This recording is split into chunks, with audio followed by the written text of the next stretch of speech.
Yang kedua, mohon maaf Ibu dan Bapak, apakah semua orang beriman di masa Nabi sudah terbiasa puasa 30 hari berturut-turut?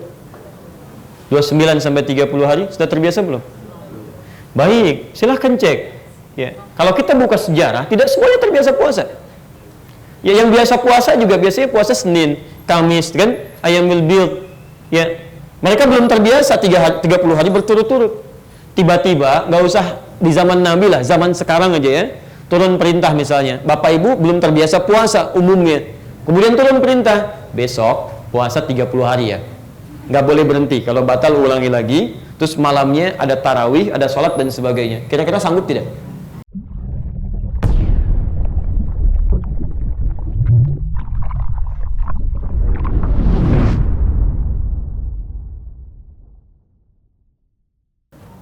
Assalamualaikum warahmatullahi wabarakatuh.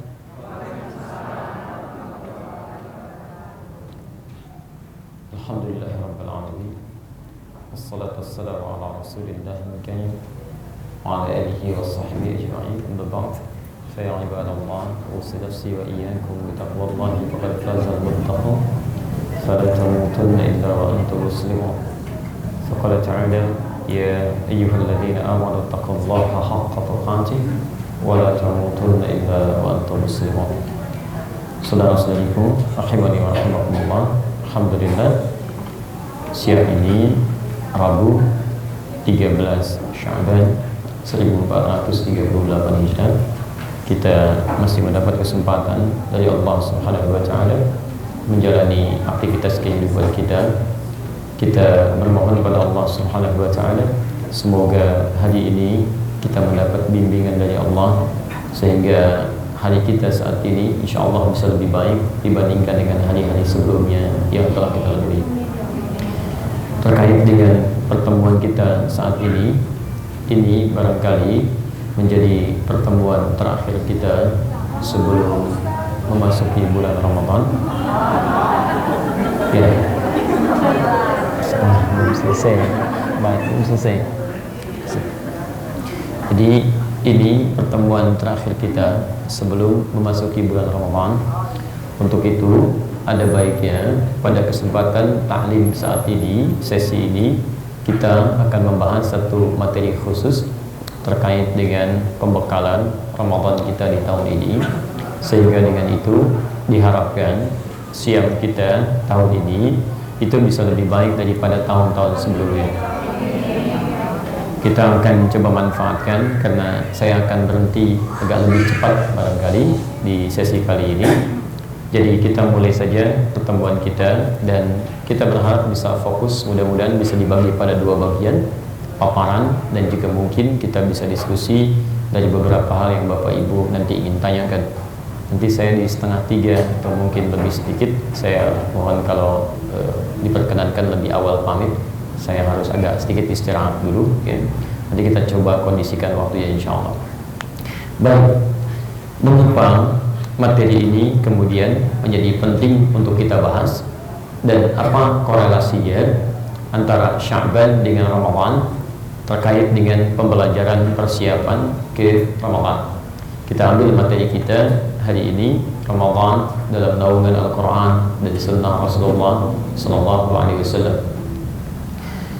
Kita turunkan dulu dalil-dalilnya seperti biasa. Kemudian setelah itu kita lihat paparan ulamanya, baik dalam konteks yang dituliskan di kitab ataupun pendapat-pendapat yang telah populer menyebar. Baru setelah itu kita coba pahami bagaimana cara memaksimalkan itu semua dalam praktek Ramadan kita insya Allah. Saya coba tuliskan dulu supaya mudah nanti mencerna bahasan kita. Bismillah.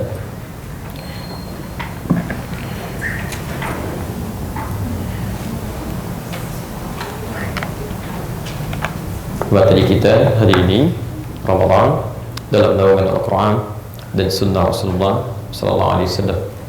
Kita ambil pertama dari Al-Quran ini dulu.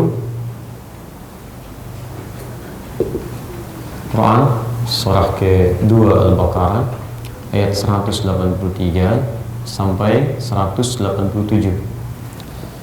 Saya ingatkan, kalau Bapak Ibu ingin membahas tentang persoalan Ramadan, jangan cukupkan di 183 ya, karena ayat puasa itu satu paket sampai 187. Baik, saya sudah menulis buku di sini, nanti silahkan diperdalam. Yang kedua, kita turunkan cara untuk menetapkannya, isyaratnya di Quran surah ke-10 ayat ke-5, senafas dengan ini. Quran surah ke-17 ayat 12, kalau mau pakai posisi paling kanan sebelah bawah. Quran surah ke-36 ayat 39, cara menentukannya Quran surah ke-2 ayat 189. Masuk kepada amalannya, kita ambil Quran surah ke-17 ayat ke-79 sampai dengan 81. Kemudian turunannya Quran surah ke-73 ayat ke-20. Kemudian Quran surah ke-9 ayat ke-60. Ini tahu dari mana turunannya? Quran surah ke-9 ayat 103. Kemudian Quran surah kedua ayat 261. Ini dinamai dengan nama yang sama, ada di Quran surah kedua ayat 264. Rinciannya ada di Quran surah kedua ayat 215. Kemudian kita coba tahan sampai sini dulu, waktu kita terbatas. Yang wajibnya juga kita masukkan Quran surah keempat ayat 34 untuk menekankan posisi paling kiri sebelah atas. Kemudian kita ambil hadisnya. Baik, pertama kita ambil hadis riwayat An-Nasa'i dalam kitab sunannya.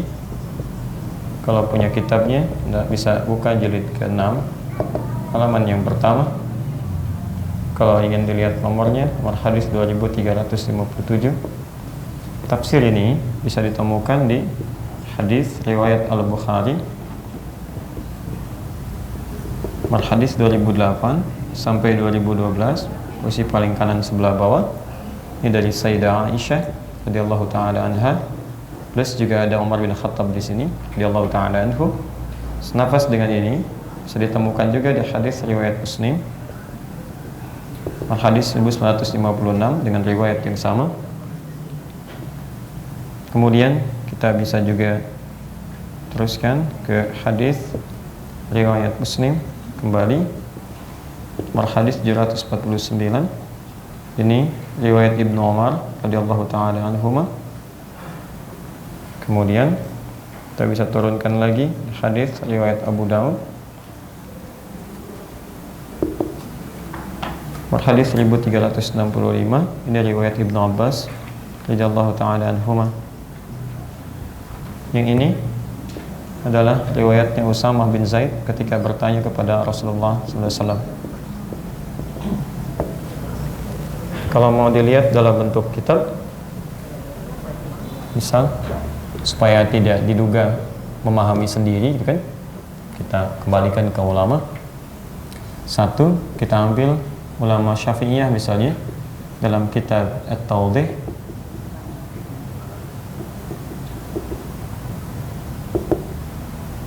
pengarangnya Ibnu Mulqin, atau ada yang menyebut juga Ibnu Mulaqin Asy-Syafi'i, halaman 444. Kedua, kita mengambil dari Hambali yang populer, Majmu' Fatawa karangan Syekhul Islam Ibnu Taimiyah. Kita bisa ambil misalnya di juz ke-23 halaman 123. Kalau ingin lebih singkat, kalau ini terasa kepanjangan kitabnya, ambil yang sedikit lebih tipis, 142 halaman, namanya Kitab As-Siyam. Ini bisa dibaca satu hari selesai, karangan Syekh Mustafa Abdul Aziz At-Tarablusi, di halaman ke-13, paragraf ketiga, baris yang kedua, posisi paling kiri sebelah atas.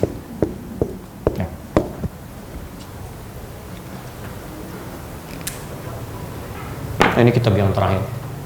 Ya. Saya sudah hafalkan, cuman saya bawa kitabnya supaya nanti kalau ada yang tanya bisa diketahui ya.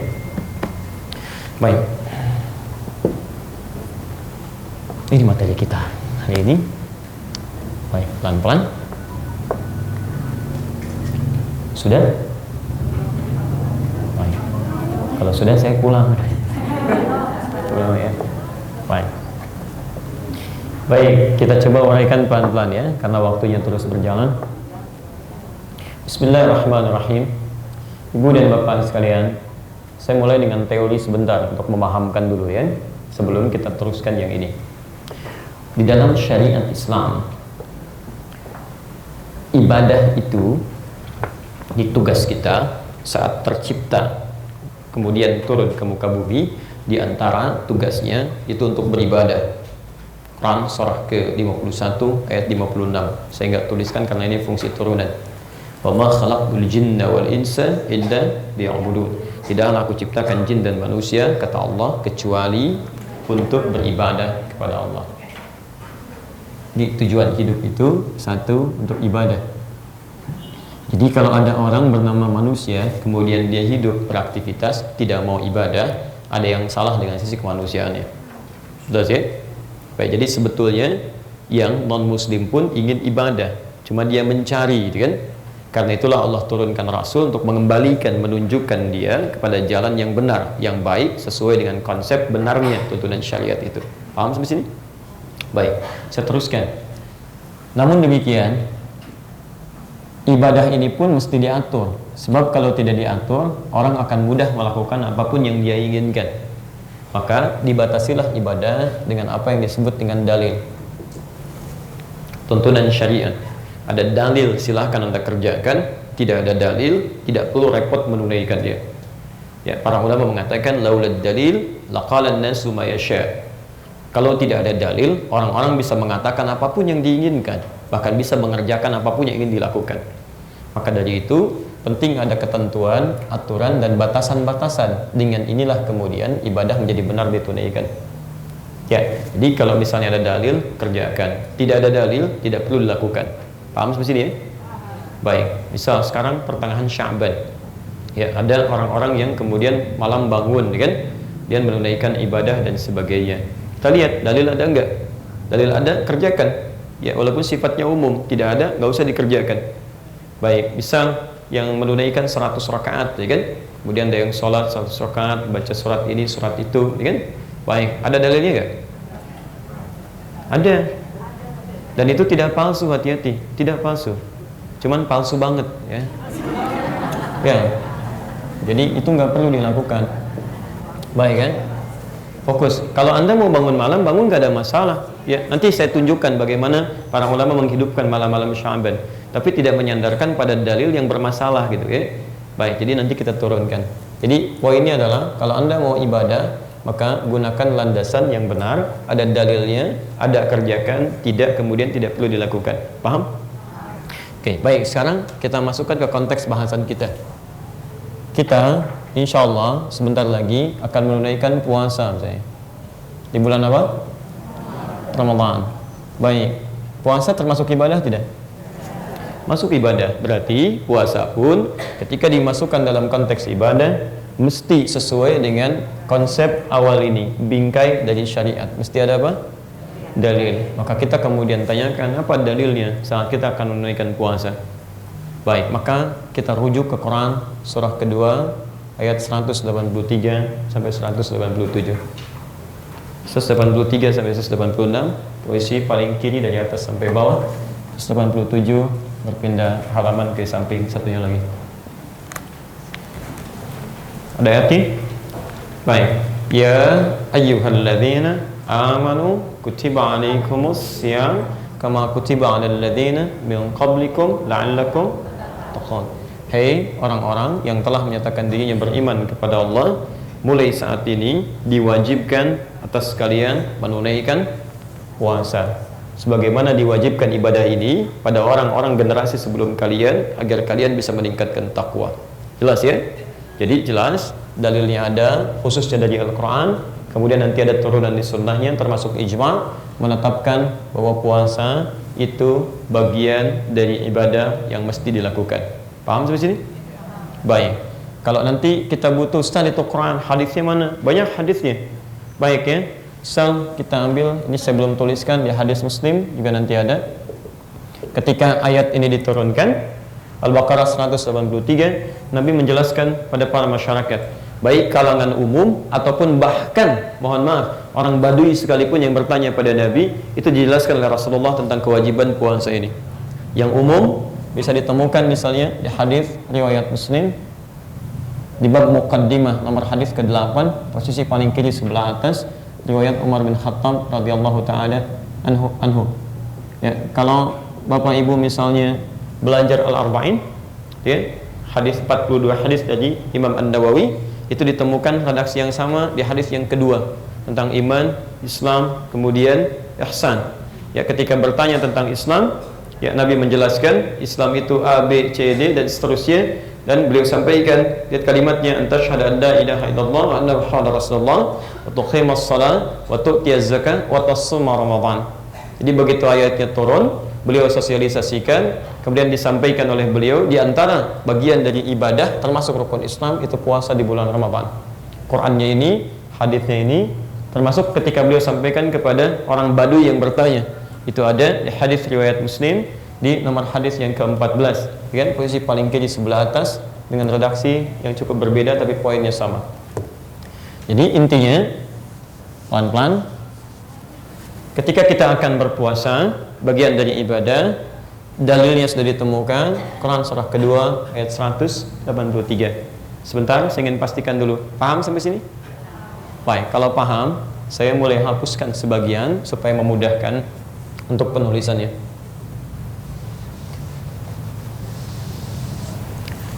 Teruskan.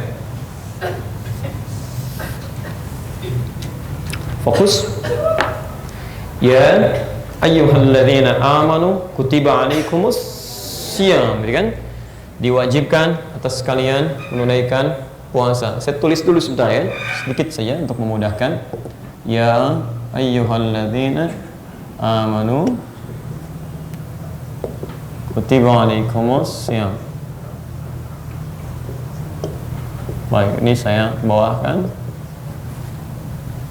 Hai orang-orang yang telah menyatakan dirinya beriman kepada Allah. Ini disebutkan 360 kali dalam Al-Quran, ini 150 kali dalam Al-Quran. Ladzina ini disebutkan 1080 kali dalam Al-Quran. Kemudian langsung saja ke Syiyam disebutkan 9 kali dalam Al-Quran. Baik, fokus, pelan-pelan. Bapak Ibu sekalian, turun ayat menyampaikan mulai saat ini semua orang-orang yang telah beriman. Perhatikan betul ya, saya tidak akan ulang karena ini juga terkait dengan materi tafsir. Ketika Allah menyebutkan orang beriman untuk menunaikan puasa, kalimatnya yang dituju itu menggunakan kata alladzina, disebutkan 1080 kali dalam Al-Quran. Kalau Anda menemukan kata alladzina, itu berarti kalimat yang mencakup keseluruhan tanpa kecuali dan sifatnya luas semua, komunal yang luas seluruhnya tanpa kecuali. Jadi kalau dia masuk dalam kategori beriman dengan syarat yang telah terpenuhi untuk puasa, maka puasa telah melekat bagi dirinya unsur kewajiban menunaikannya.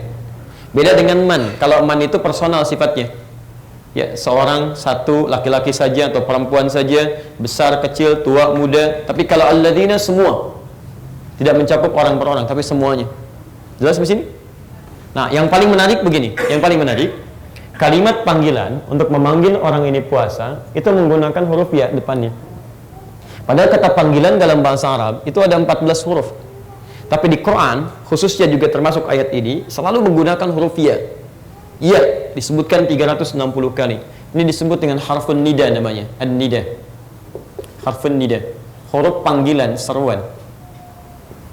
Nah, kalau kita lihat di gramatikal bahasa Arab di ilmu nahwu, huruf ya ini itu bisa digunakan untuk memanggil seseorang dengan 3 jarak utama.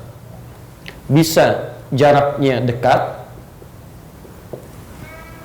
dengan objek pembicara, bisa dia menengah, tidak terlampau jauh, Bisa pula jaraknya jauh dari pembicara.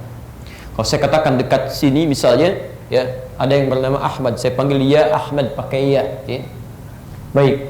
Ada yang menengah misalnya Ali, saya panggil dia Sayyidina Ali. Ali menengah. Ada yang jauh di ujung sana, namanya Hussein, saya panggil dia Sayyid Hussein, jauh sana saya panggil, kan? Itu ketiganya bisa dipanggil menggunakan ya. Sekalipun kita sekedar memanggil atau misal ingin minta bantuan tertentu.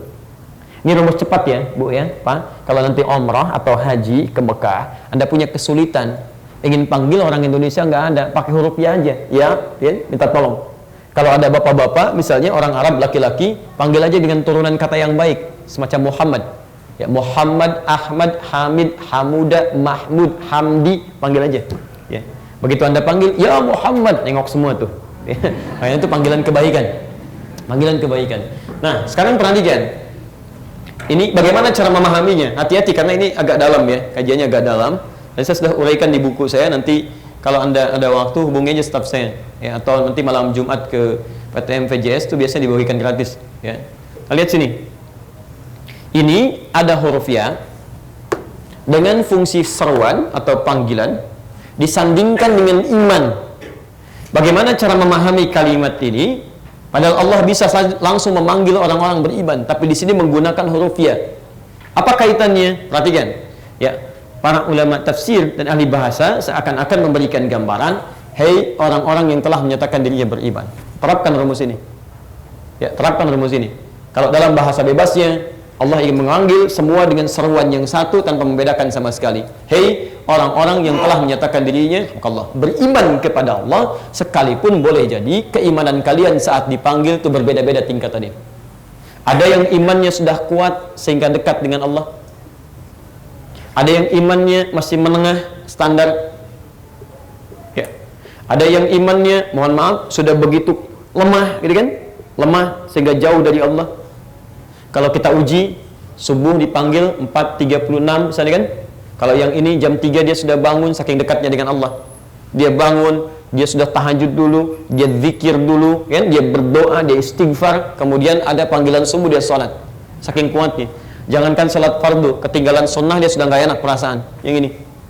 Yang ini masih standar. Dipanggil 4.36, dia datang 4.36. Kalau pengen sunnah dia kerjakan, kalau enggak. Kalau pengen baca Quran dia baca, kalau enggak.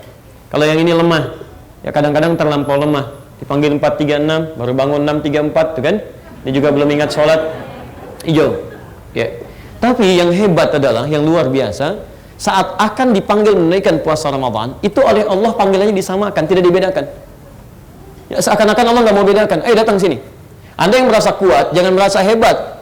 Ya, karena merasa imannya kuat, Anda tidak ingin puasa. Tunaikan puasa, dengan puasa itu iman semakin melekat kuat lagi. Demikian yang lemah akan meningkat lagi. Yang menengah semakin dekat lagi dengan Allah. Karena itu, ini yang ingin saya sampaikan.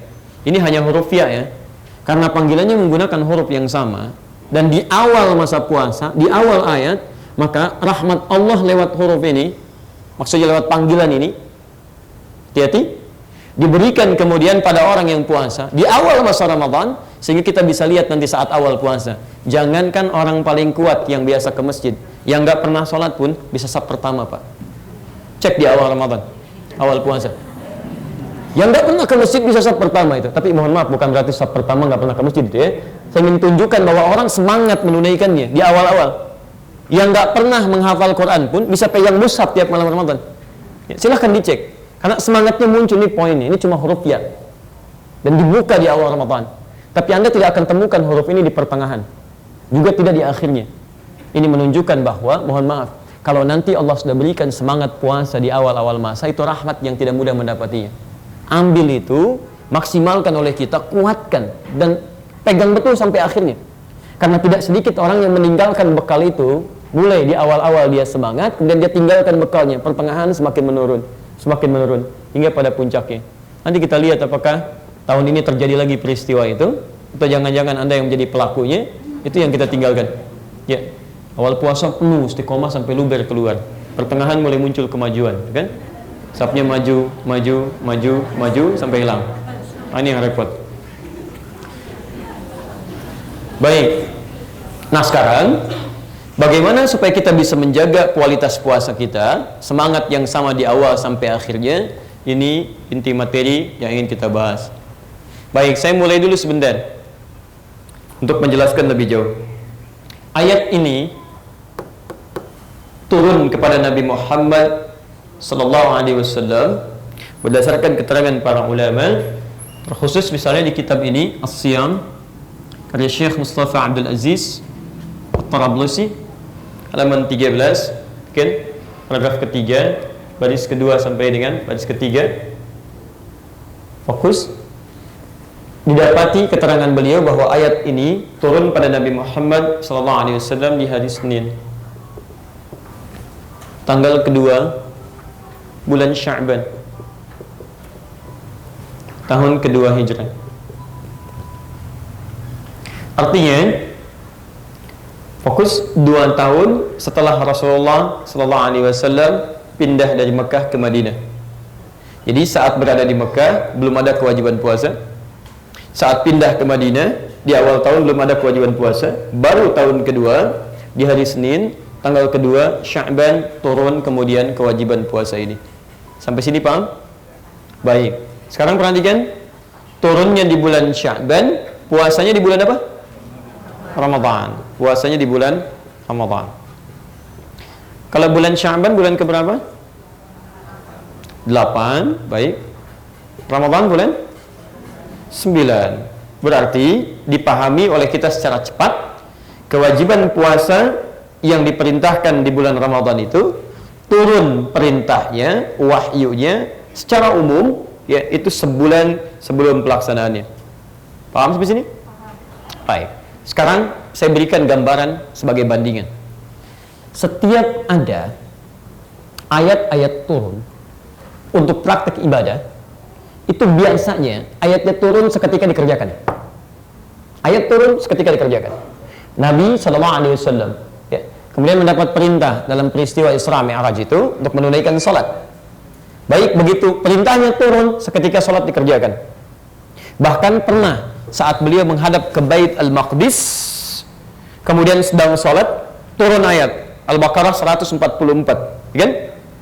Posisi paling kiri sebelah bawah, qad nara taqalluba wajhika fis sama' falanuwalliyannaka qiblatan tardaha fawalli wajhaka syatral masjidil haram.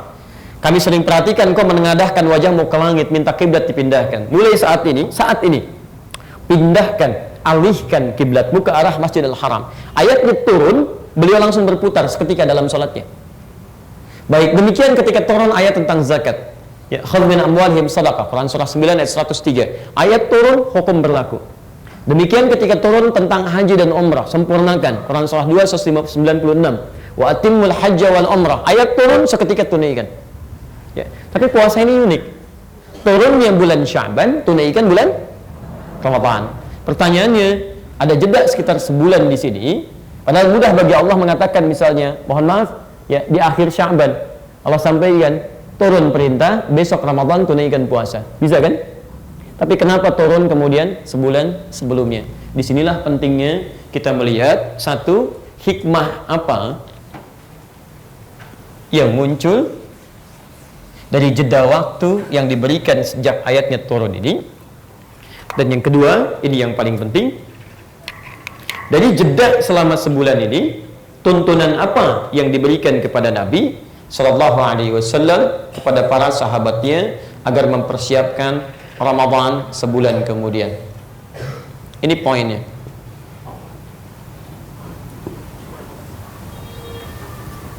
Jadi jeda sebulan ini, ya, apa hikmahnya sehingga ada jeda selama sebulan itu? Kemudian yang kedua, apa yang dituntun oleh Nabi untuk menyiapkan umatnya memasuki bulan Ramadan dan mengamalkan puasa di sebulan berikutnya saat masuk masa Ramadan. Baik, kita baca dulu ayatnya supaya kita paham betul untuk menemukan dua hal itu. Ya ayyuhalladzina amanu kutiba alaikumus syiyam, diwajibkan atas kalian menunaikan puasa. Baik, apa artinya syiyam? Puasa. Baik, di dalam bahasa Arab puasa seringkali disebut dengan dua kata. Baik, ibu bapak sudah jawab, kadang disebut syiyam, kadang disebut shaum. Mana yang benar? Saum atau siam? Kalau tidak tahu katakan. Baik ya. Supaya lebih cepat. Mana yang benar? Saum atau siam? Allahu a'lam. Baik, alhamdulillah. Baik ya. Di selama Ramadan Bapak Ibu saum atau siam? Allahu a'lam. Ya. Balik sini. Ini dua-duanya ada ya. Ini disebutkan sekali aja dalam Quran, sekali. Quran surah ke-20, Quran surah 19, maaf, ayat ke-26. Versi paling kanan sebelah atas. Maryam ayat ke-26. Faquli inni nadhartu lirrahmani shawma, bukan siam. Falan ukallimal yawma insiya. Ini sekali aja saum. Siam disebutkan 9 kali. Kalau Anda menemukan kata saum dalam bahasa Arab, itu maknanya secara umum ya, secara umum itu memiliki makna menahan artinya. Kalau disebut saum itu umumnya orang Arab memahaminya dengan menahan, imsak. Tapi ingat, menahan di sini masih luas, apa saja yang ditahan. Jadi setiap kita menahan sesuatu, maka orang Arab menyebutnya dengan saum namanya. Mau yang ditahan itu sifatnya sesuai syariat seperti puasa ataupun hal umum pada lainnya. Saya tanya, kalau puasa itu menahan tidak? Nahan ya, nahan lapar, nahan haus, nahan syahwat dan sebagainya. Berarti puasa boleh disebut dengan saum. Ya. Karena itu nanti kita temukan kalimat-kalimat dalam bahasa Arab ya, bahwa menyebut puasa dengan nama saum. Termasuk di kitab hadis bisa kita temukan. Ya. Kalau ini yang dimaksudkan pengertian masuk dalam konteks menahan. Tapi juga hati-hati. Termasuk kalau saya bilang tahan pintu, ya, tahan buka atau tahan tutup, itu saum juga cara bahasa. Ya, tidak harus kita menahan dalam pengertian puasa. Saya mau misalnya nahan lapar, nahan makan, tapi masih minum, itu saum.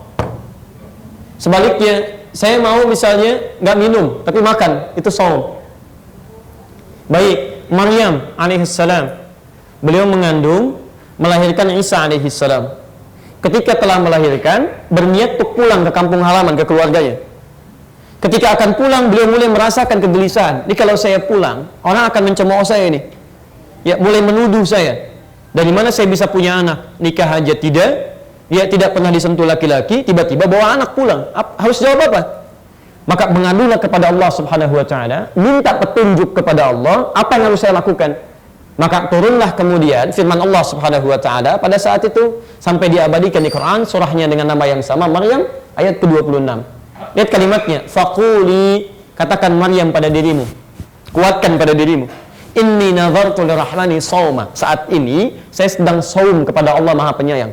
Apa saumnya? Maaf, bukan tidak makan, tidak minum. Karena ayat sebelumnya Maryam sudah goncangkan pohon kurma, turun buahnya, beliau makan. Dan minum airnya di sampingnya. Jadi beliau makan, beliau minum. Tapi saum yang dimaksudkan, falan ukallimal yawma insiya. Hari ini saya nggak mau bicara dengan siapapun. Jadi kalau ada yang tanya, nggak usah dijawab, tunjuk aja ke bayinya. Makanya ketika beliau tunjuk ke bayinya yang bicara. Inni Abdullah, saya adalah hamba Allah. Sampai ayat 31 sampai 33-nya.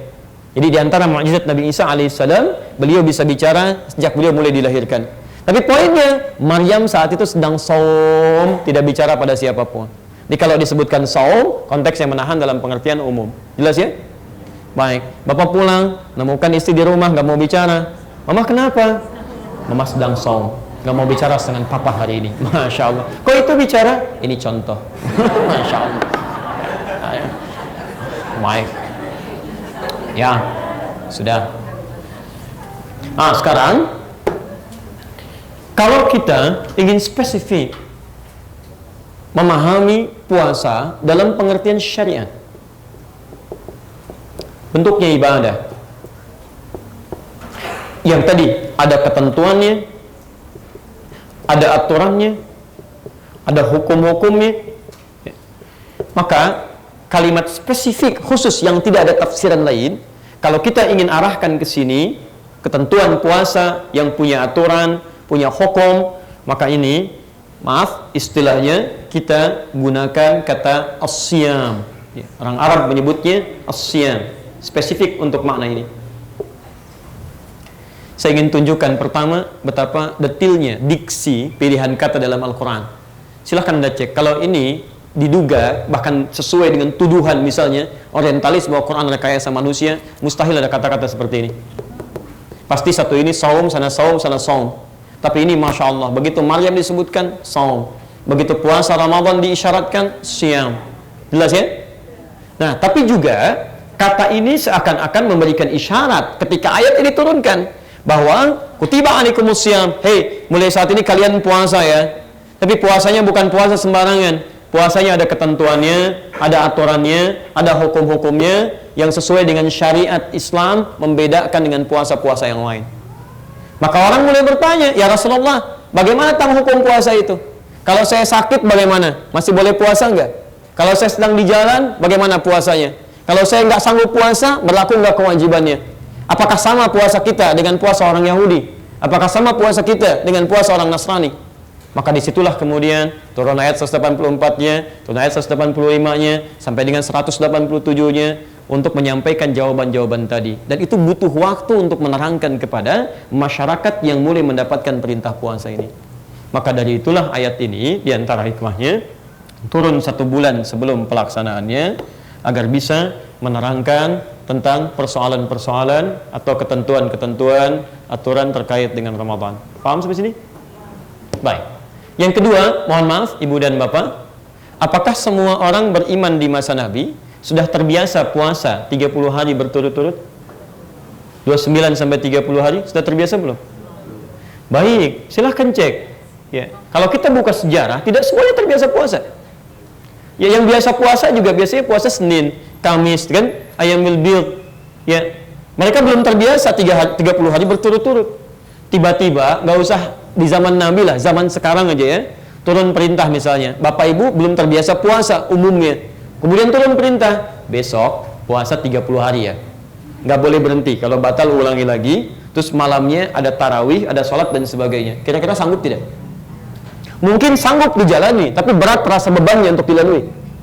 Karena itulah jeda selama sebulan ini turun ayatnya, sekaligus memberikan kemudian petunjuk-petunjuk bagaimana nanti kita lihat Rasulullah memberikan tuntunan supaya orang yang tidak terbiasa ini akhirnya berusaha kemudian mempelajari, menyiapkan sehingga masuk ke bulan Ramadan dengan tuntunan ini sudah terbiasa menunaikan ibadah Ramadannya.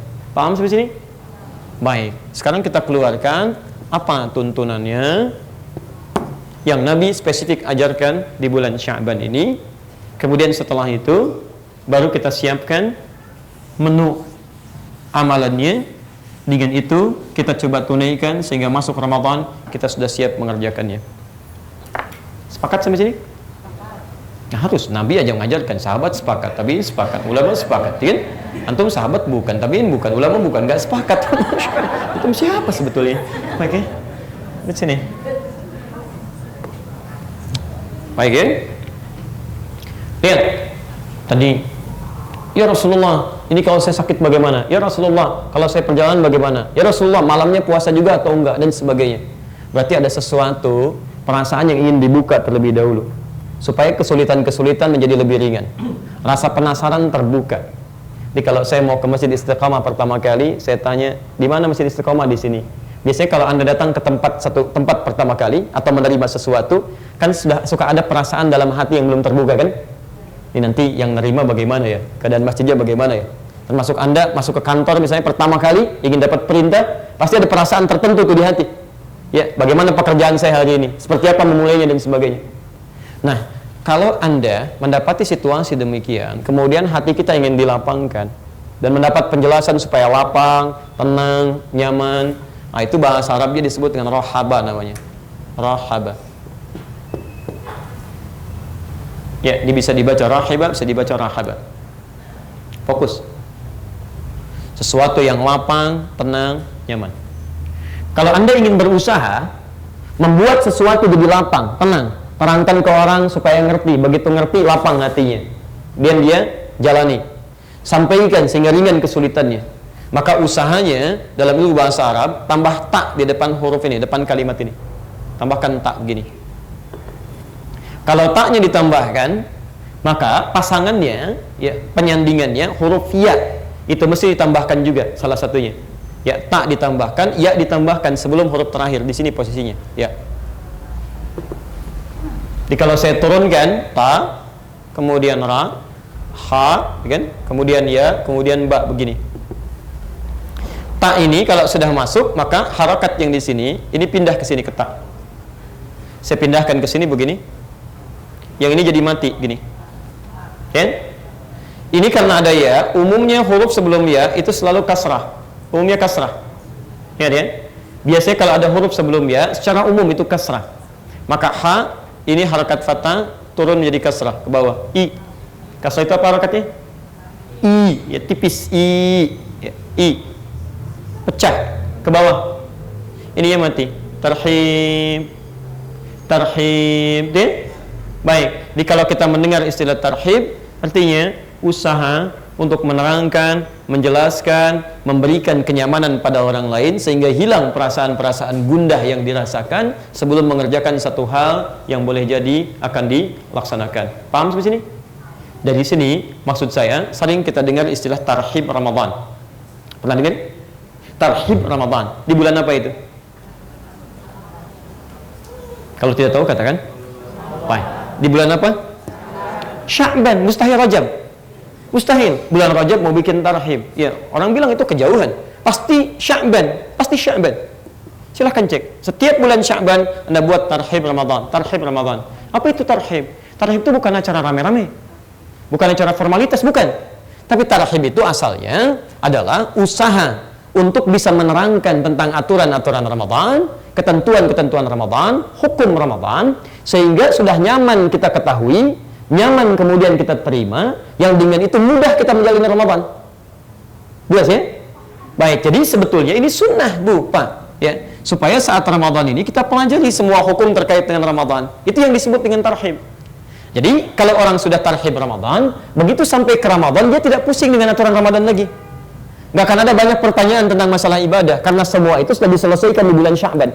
Jadi begitu masuk ke Ramadan sunnahnya sudah tinggal jalani ibadah saja. Nah ini yang barangkali perlu kita, mohon maaf, kita perbaiki kembali. Saya hampir temukan, saya 4 tahun nih di Indonesia mendapati Ramadan, hampir setiap tahun, ya, mohon maaf, begitu masuk Ramadan selalu ada persoalan yang sama yang nggak pernah tuntas. Mungkin sampai tahun ini itu. Ya. Ustadz, apakah setelah tarawih bisa ada tahajud lagi? Ustadz, kalau tahajud lagi boleh nggak witir atau tidak? Ustadz, kalau witir apakah 3 sekaligus atau 3 dibagi 2? Ustadz, Masya Allah, pertanyaan yang sama. Kenapa nggak pernah tuntas? Ustadz, kalau tarawih itu 11 atau 23? Ustadz, kalau 11 apakah 4-4-3 atau 2-2-2-2-1? Atau 2-2-2-2-3? Kenapa persoalan ini terus ditanyakan setiap tahun dan nggak pernah tuntas? Padahal Ramadan tiap tahun dilalui. Apakah sampai kiamat kurang 2 hari akan ditanyakan terus gitu kan? Ini harusnya beres di sini. Ya.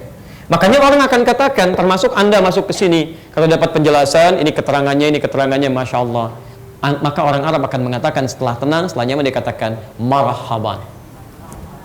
Apa artinya marhaban? Bukan, jangan ngarang. Bukan, jangan ngarang. Pelajaran mengarang hanya ada di bahasa Indonesia. Ya. Kalau tidak tahu katakan baik. Apa artinya marhaban? Allah baik, Masya Allah. Baik. Hanya ada di Kelapa Gading. Marhaban artinya Allah wa'alam. Baik. Teman-teman, asal kata marhaban itu bukan selamat datang. Bukan. Ini akar katanya masih dari kata rahaba ini. Bukan. Asal katanya orang sudah tenang, dapat penjelasan, sudah nyaman. Maka ketika dia masuk disambut marhaban. Ya. Ayo silahkan jangan sungkan. Itu proses asalnya. Silahkan jangan sungkan, tenang, yang nyaman. Kadang ditambah dengan ahlan wa sahlan. Artinya ahlan wa sahlan? Baik, ahlan itu dari kata ahlun, keluarga. Kalau bahasa bebasnya begini, silahkan masuk, yang nyaman, yang enak ya. Anggap aja rumah sendiri, bagian dari keluarga. Itu poinnya. Jadi orang nyaman ketika masuk, silahkan Pak, masuk Pak, duduk yang senyamannya Pak. Silahkan snacknya, anggap aja ruangan sendiri. Itu marhaban ahlan wa sahlan. Asalnya nazaltum ahlan halaltum sahlan. Asalnya itu. Anda datang bagian dari keluarga, silakan senikmati yang nyaman. Di orang yang sudah belajar Ramadan, tahu hukum-hukumnya, tahu aturannya, begitu Ramadan mau datang, marhaban Ramadan, silakan. Saya diminta apa saja saya siap lakukan. Sudah tenang bagi saya, silakan. Gak ada masalah. Jelas ya?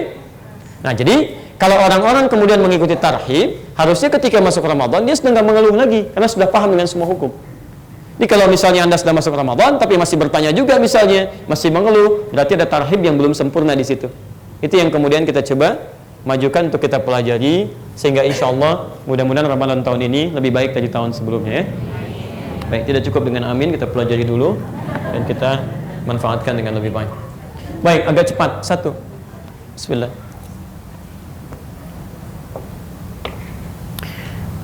Kita coba bagi dua dulu ya. Ada hukum, ada sunnah di sini. Baik, jadi saya coba dahulukan hukum dulu ya. Ya, dahulukan hukum, dahulukan sunnah dulu.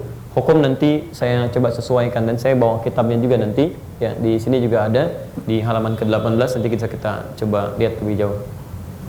Pertama, apa sunnah-sunnah di bulan Sya'ban? Sebagai tuntunan Rasulullah, persiapan ke bulan Ramadan. Saya mohon fokus betul pada hal ini. Saya akan sangat fokus terkait dengan waktu kita dan juga terkhusus dengan, mohon maaf, ini yang paling penting kita praktekkan sekarang supaya Ramadannya lebih berkualitas. Ya. 1, ada sunnah yang berlaku di malam hari, hanya malam.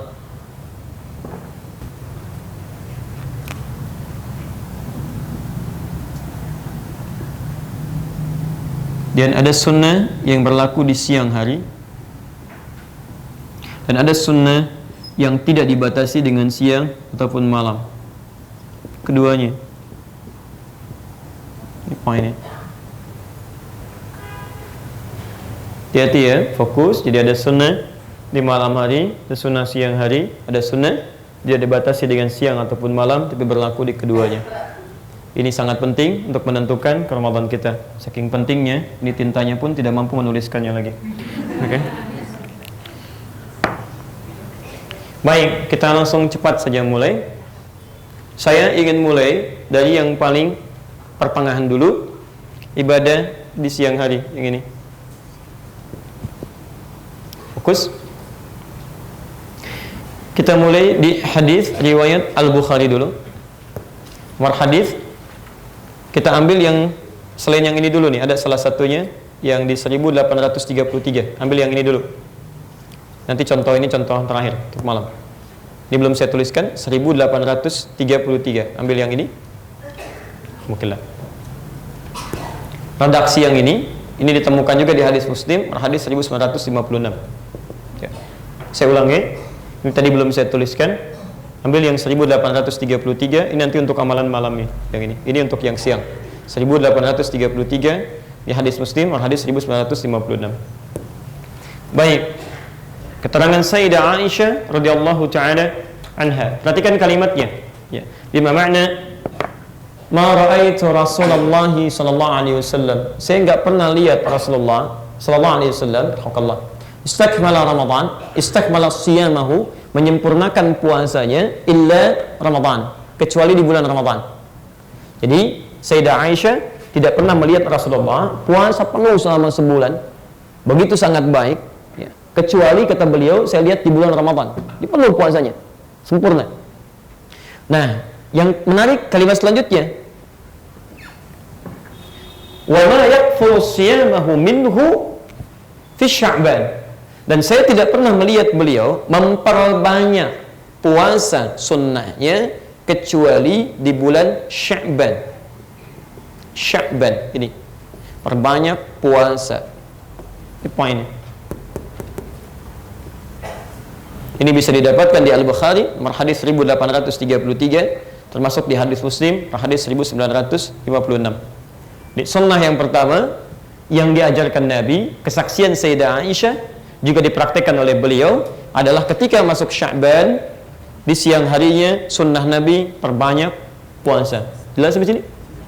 Ini pun, ini menarik ini. Bukan sekedar Nabi tunjukkan kepada para sahabatnya, umatnya, tapi beliau sendiri praktekkan ini. Ya, beliau banyak puasa di sini. Apa di antara manfaatnya memperbanyak puasa saat di bulan Sya'ban sebelum ke Ramadan? Perhatikan, bukankah tadi kita ketahui di awal bahwa tidak semua orang-orang ketika masuk di bulan Ramadan sudah terbiasa puasa sebelumnya? Maka Nabi mengajarkan kepada khususnya orang-orang ini, atau bahkan yang telah biasa puasa, agar coba berlatih puasa di Sya'ban. Latihan perbanyak, sehingga ketika masuk ke bulan Ramadan, tubuh ini sudah bisa beradaptasi, secara biologis sudah kuat untuk masuk menunaikan puasa, sehingga ketika dia masuk ke Ramadan, ini sudah bukan latihan lagi, tapi sudah normal dia jalani. Baik. Kalau sehari banyak tidak? Sekali puasa banyak tidak? Halo, 1 itu banyak tidak? Yang bilang banyak angkat tangan. Yang bilang tidak? Yang nggak jelas. Baik, 1 banyak tidak? Ya, 2, 3.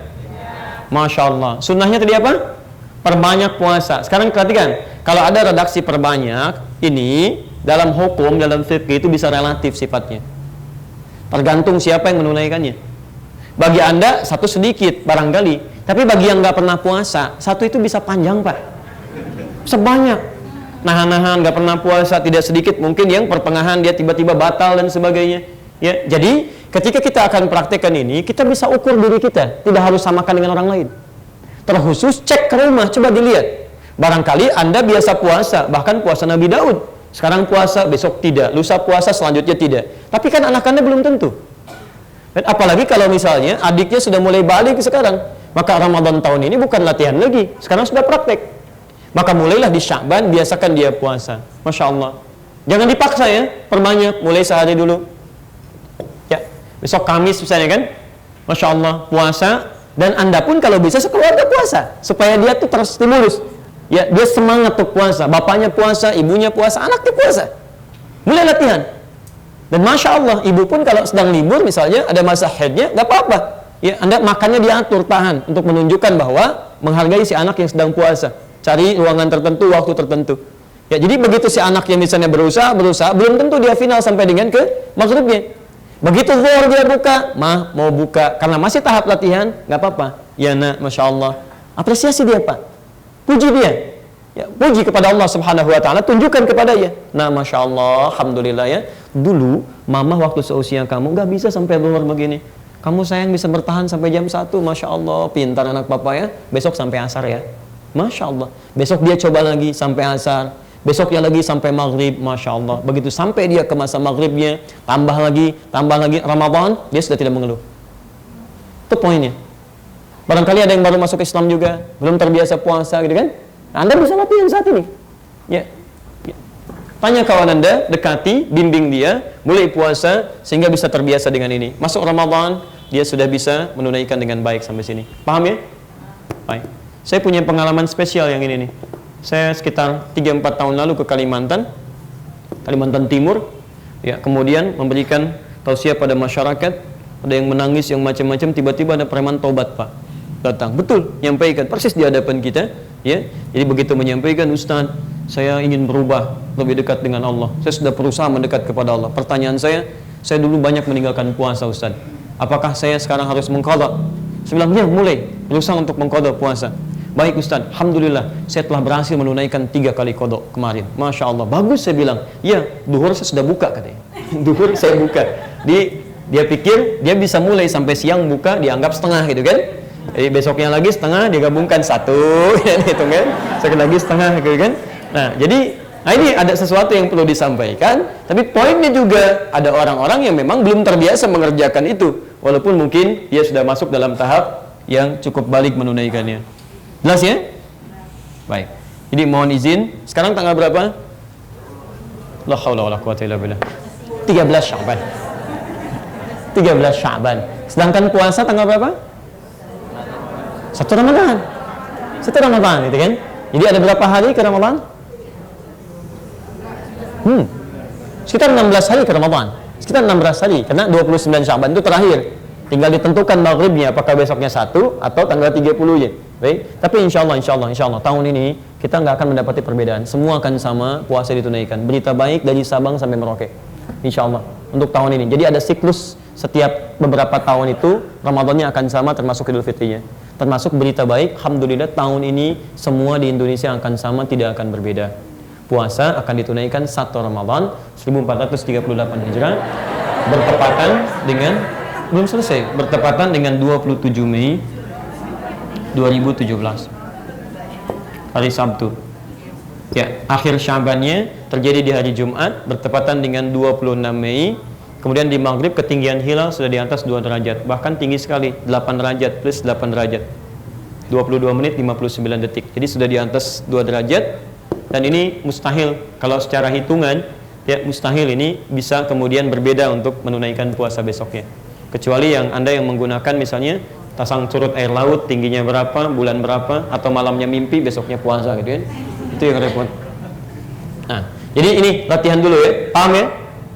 Baik, yang kedua, bismillah. Ayo teman-teman mulai ya. Kita mulai ya. Nabi puasa, sahabat puasa, tabi'in puasa, ulama puasa, dan mereka berlatih. Nabi itu orang paling takwa, madmunun bil jannah, dijamin surga, maksumun minal maksiyah, terjaga dari maksiat, masih mau puasa. Untuk Nabi bukan, Rasul bukan, sahabat bukan, ulama bukan, tabi'in bukan, gitu kan? Surga belum jelas, maksiat kadang-kadang belum bisa terkontrol, gitu kan? Gak mau puasa, gitu kan? Baik, bisa nggak teruskan? Langsung sini. Ya, ibadah malam. Siang sudah, kita ambil malam. Bismillah. Teman-teman, malam saya spesifik langsung. Sunnah Nabi ya, diantaranya kita mulai meningkatkan ibadah malam itu dibagi pada 3 bagian. Ada yang bentuknya sholat, ada yang bentuknya interaksi dengan Al-Quran, tilawah, qiraah dan sebagainya. Ada yang bentuknya doa dan istighfar. 3 hal ini. Ada salat, ada bacaan Quran, ada doa dan istighfar. Oke, ini khususnya menjelang fajar disebut dengan sahar, ya, atau jamaknya ashar. Dalil di Quran surah ke-51 ayat 18, posisi paling kanan di pertengahan, orang-orang yang dipuji oleh Allah. Di Quran surah ke-3 Ali Imran di ayat 16 sampai ayat 17, posisi paling kiri sebelah atas. Baik, saya teruskan. 1, ada sunnah ketika masuk di bulan Sya'ban. Sunnahnya memperbanyak sholat malam. Sholat malam ini jenisnya ada 3. 1, qiyamul lail. Qiyamul lail. Kalau secara bahasa qiyamul lail itu semua sholat malam yang dikerjakan di malam hari. Qiyamul lail, qiyam lail, bangun di malam hari. Di semua sholat di malam hari disebut dengan qiyamul lail. Tapi secara fikih, kalau kita spesifik ingin bahas, qiyamul lail itu umumnya dipahami sebagai sholat ditunaikan di malam hari pasca sholat isya, dan sunnahnya yang tidak diawali dengan tidur terlebih dahulu. Jadi sebelum kita tidur, antum misalnya, mohon maaf, apalagi di hari-hari biasa, misalnya lelah nih, capek, ya, belum bisa diduga, belum bisa bangun malam tahajud, maka Anda bisa lakukan qiyamul lail. Jadi Anda setelah sholat isya, sholat sunnah, biasanya kami suka biasakan tuh di Timur Tengah tuh begitu, sholat 4 rakaat, kan? 6 rakaat, tutup dengan witir 1 rakaat atau 3 rakaat. Kemudian kita istirahat. Nah, jadi poinnya sholat yang ditunaikan sebelum kita tidur, yang tidak diawali dengan tidur, jam berapapun dilakukan, disebut apa namanya? Qiyamul lail. Baik. Beda dengan tahajud. Kalau tahajud itu ditunaikan setelah kita tidur terlebih dahulu. Kita istirahat dulu, tidur dulu, malamnya kemudian bangun, tunaikan sholatnya, baru kemudian tutup dengan witirnya. Itu yang disebut dengan tahajud. Paham? Baik, tahajud misal ada di Quran surah ke-17 ayat 79 sampai 81. Posisi paling kiri di atas sampai agak ke pertengahan. Wa minal laili fatahajjad bihi nafilah. Di antara sementara malam silahkan tunaikan tahajud. Baik, sedangkan qiyamul lail, hati-hati. Ketika dimintakan kita mengerjakan secara umum, Allah minta bangun, Quran surah ke-73. Khususnya dari ayat 6 sampai dengan ayat yang ke-20. Nah, sifatnya apa? Lihat sifatnya. Lihat sifatnya. Kalau Anda belum pernah terbiasa mengerjakan, itu ada isyarat di Quran, jangan banyak-banyak dulu. Baca bahkan yang ringan-ringan dulu. Ya, kalau bahasa Nabi di hadis riwayat Muslim nomor hadis 749, riwayat Ibnu Umar radhiyallahu taala anhuma. Ini. Salatul laili mathna mathna. Salat malam itu tunaikan dengan minimal 2 rakaat, 2 rakaat. Jadi kalau belum terbiasa salat ini, jangan dipaksakan. Papa, kita sesuai sunnah Nabi, yumah, biasakan supaya kita maksimal seperti Nabi. Langsung 11 rakaat, Masya Allah. Besoknya nggak sholat lagi. Ya. Nah, ini yang repot. Jadi kata Nabi saja, itu menyarankan pada kita, ayo coba biasakan dulu, mulai 2 rakaat. Ya kan? Terus 2 rakaat lagi, 2 rakaat lagi. Wa idza khasya ahadakumul fajra. Kalau khawatir fajar akan datang, mungkin Anda bangunnya sedikit terlambat menjelang fajar. Dapatnya cuma 2 rakaat, bisa. Atau Anda mulai terbiasa banyak sampai menjelang fajar, tutup witir dengan 1 rakaat. Tapi poinnya, mulai dulu terbiasakan dengan 2 rakaat. Ya. Ayo kalau bisa saya menganjurkan ya, ayo biasakan. Ya, mulai Sya'ban ini, ya walaupun Anda mau tahajud malamnya atau tiba, usahakan dulu bangun sebelum tidur. Kalau bisa sekeluarga, Pak. Antum laki-laki jadi imam. Ya, antum imam misalnya, ya. Belakangnya istrinya, anaknya, ayo sholat, biasakan. Ya, boleh untuk latihan boleh. Untuk Anda berlatih supaya membiasakan ini, supaya tahu juga bacaan dan praktek, gak ada masalah. Karena Nabi pun pernah beliau kemudian sholat, di belakang diikuti oleh Ibnu Abbas untuk mengetahui sholatnya Nabi. Pernah itu, beliau sedang sholat, tiba-tiba Ibnu Abbas di belakang, ditarik oleh beliau, disejajarkan dengan Nabi SAW. Sholat apa itu? Bukan sholat fardu, itu sholat sunnah, sholat malam. Di rumahnya Sayyidah Maimunah, itu naikkan dengan 13 rakaat. Hati-hati ya, hati-hati. Saya sering memberikan masukan bahwa ada orang-orang yang menolak untuk sholat berjamaah di malam hari, tapi anehnya menggunakan hadis yang sama untuk kasus yang berbeda. Misal, saf kita kalau kita berjamaah, misal imamnya satu, dan pasti imamnya satu, kan? Makmum satu, jadi imam satu, makmum satu, kan? Ini safnya sejajar, sejajar. Jadi ini imam, ini makmum. Pernah dengar itu? Yang ikhwan laki-laki sejajar kan? Hadis apa yang digunakan untuk itu? Yang ini. Tapi tanyakan kembali, itu sedang sholat apa Nabi? Kan bukan sholat fardu, itu sholat malam. Sebagai latihan untuk Ibnu Abbas. Jadi beliau sholat, Ibnu Abbas di belakang jadi makmum. Kenapa Anda bisa mengatakan sholat malam itu nggak ada dalilnya? Itu bid'ah. Tapi Anda mengambil hadis ini untuk mengatakan saf sholat kita sejajar. Kan aneh. Anda menggunakan hadis yang sama untuk satu kasus, tapi menolak hadis itu kasus yang berbeda. Padahal pekerjaannya berlangsung sama. Mereka sedang sholat malam, di belakangnya ada makmum, disejajarkan oleh Nabi. Artinya kedua-duanya berlaku. Hanya persoalannya kapan kemudian Nabi mengajarkan itu. Ya, maka dipahami oleh para ulama, Ibnu Abbas sedang berlatih, masih kecil, diajarkan bagaimana suasana sholat malam plus dengan bacaannya. Maka di sini disimpulkan, Anda boleh kalau ingin praktekkan sholat malam dengan tujuan misalnya membiasakan kepada anak-anak atau kepada keluarga. Kalau sudah biasa silakan masing-masing bangun, tunaikan, mohonkan hajat masing-masing dan sebagainya. Mengerti sampai sini? Baik. Jadi Bapak Ibu sekalian, lihat, hidupkan malam ini, ajarkan. Dan kepada anak-anak, lihat, bangun malamnya cukup bagi mereka faqra'u ma tayassara minal Quran. Kata Al-Quran, baca yang ringan-ringan. Ringan-ringan aja, nggak usah banyak-banyak dulu. 2 rakaat ringan, dan ringan itu bisa relatif. Bagi anak-anak ringan itu rakaat pertama qul huwallah, kan? Rakaat kedua misalnya qul a'udzu birabbil falaq, atau ini al-falaq, ini an-nas. Begitu antum jadi imam hari pertama al-falaq, kedua an-nas, kedua lagi al-falaq, an-nas.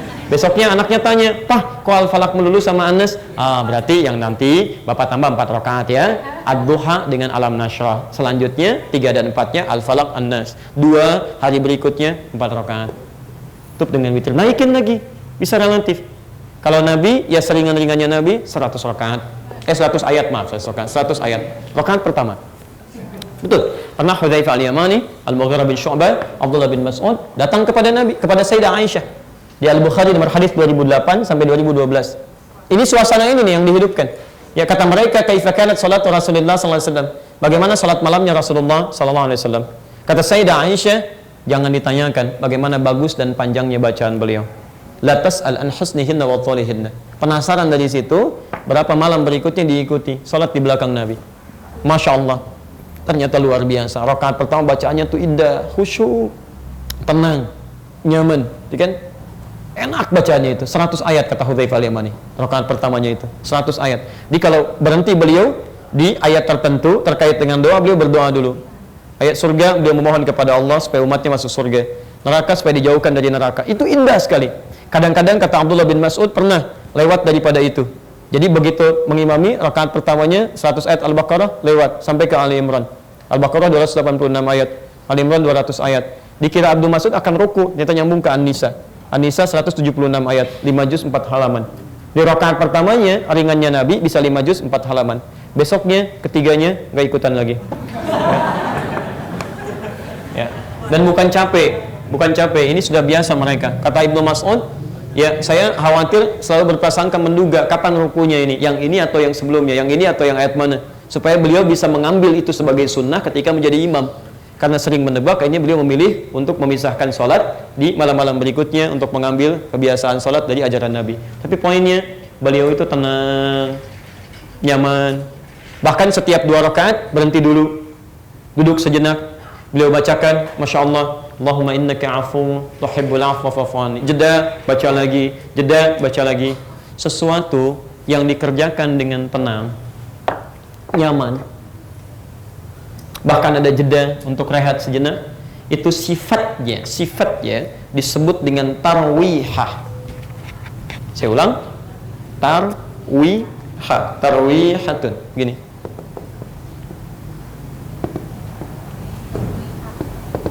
Sesuatu yang dikerjakan dengan tenang, santai, khusyuk, nyaman. Sifatnya disebut dengan tarwihah. Kadang-kadang Nabi sholat 11 rakaat di tempat Sayyidah Aisyah. Kadang 13 rakaat tempat Sayyidah Maimunah. Kalau 11, 13 banyak atau sedikit?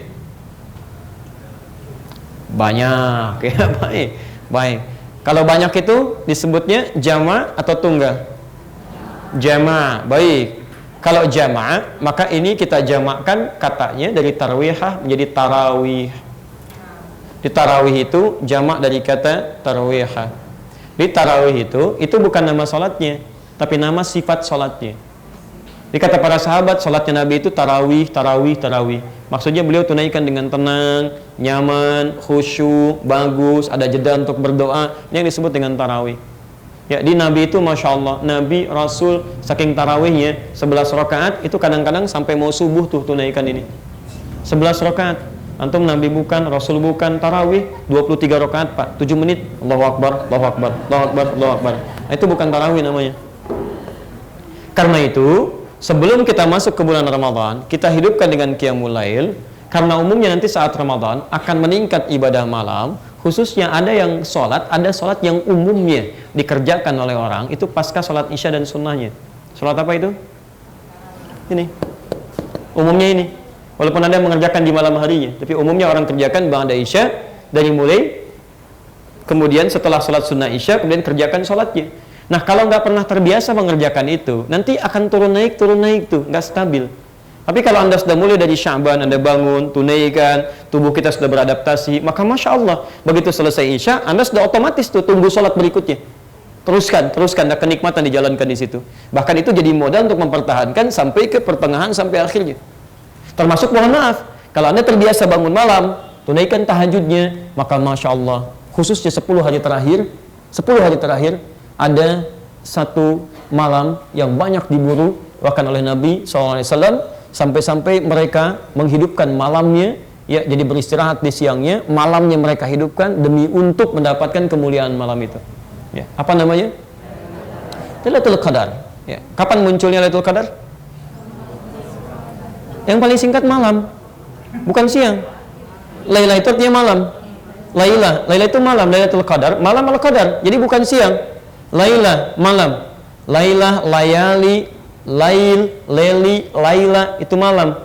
Ibu Leli, ibu malam-malam gitu kan. Laila itu malam. Laila. Ya.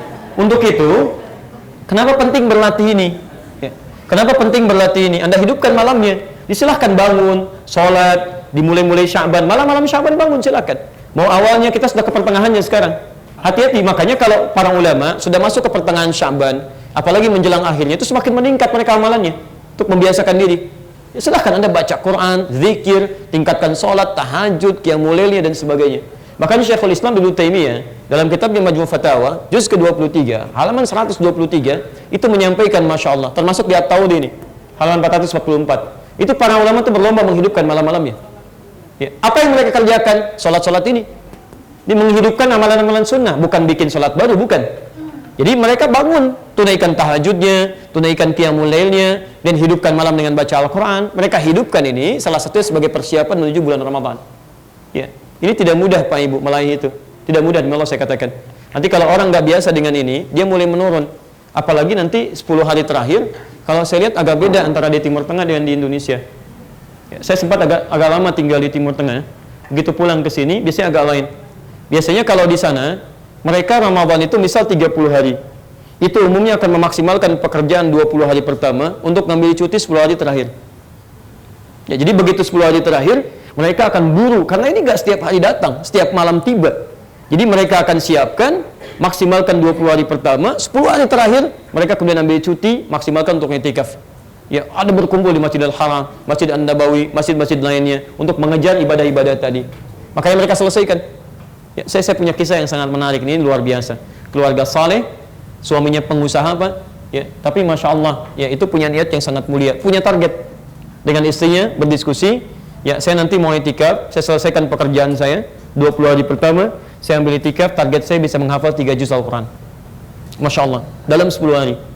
Jadi bismillah, beliau siapkan pekerjaan, kemudian diawalkan, begitu tiba masanya pamit pada istrinya. Istrinya pun memberikan ketenangan. Ya, kalau bahasa kita ini Pak, perlengkapannya, anak-anak biar saya yang jaga, nggak usah khawatir. Saya juga akan berusaha melakukan yang sama, menghafal Quran juga. Masya Allah. Begitu selesai 10 hari itu, pulang ke rumahnya, suaminya berbinar gembira. Wajahnya sudah bersih, ada luar biasa kegembiraannya, nyampaikan pada istrinya, alhamdulillah amati, ya alhamdulillah ma, kan? Zauji, alhamdulillah. Saya sudah bisa menghafalkan 3 juz Al-Quran dalam 10 hari. Yang tidak bisa saya lakukan sebelumnya karena kesibukan-kesibukan yang lain.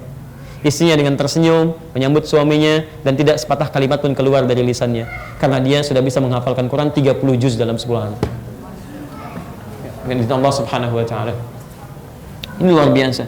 Nah, Anda begitu coba siapkan itu kan?